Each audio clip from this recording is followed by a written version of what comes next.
خسارة السيتي. زلزال في السيتي الاسبوع ده، مش عشان الخسارة من توتنهام اللي قدر يكسب بفارق هدف وحيد عن طريق السوبر هاري كين، وتأكيد السبيرس للهيمنة على ملعبهم، كسبوا 5 مباريات متتالية قدام السيتي على ملعبهم ومدخلش فيهم هدف في مرماهم. وكمان دي هدية للجار أرسنال عشان يبقى قريب أكتر للصدارة. خلص الماتش وانتهى، وبدأ الكلام بقى ايه على اخوكم هالاند. يا ريبوت انت فين يا ريبوت؟ هالاند بصراحة الناس بتقول وبره ملعب الاتحاد ايه اللي بيحصل له، يعني الراجل في المواعيد الكبيرة راح فين؟ ودليل كلام الناس بيقولك قدام بروسيا دورتموند، قدام ليفربول، قدام تشيلسي، قدام مانشستر يونايتد، كل ده هالاند فين؟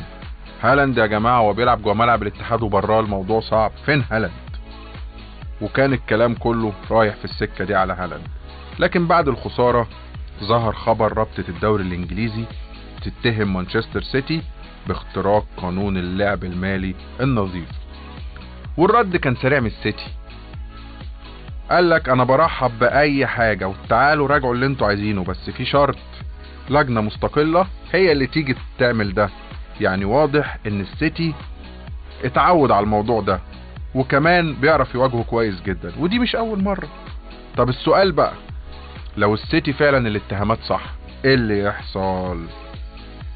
سحب النقط، اسقاطه من البريمير ليج، سحب الالقاب، اقصاء من المسابقات الاوروبية، المنع من الانتقالات.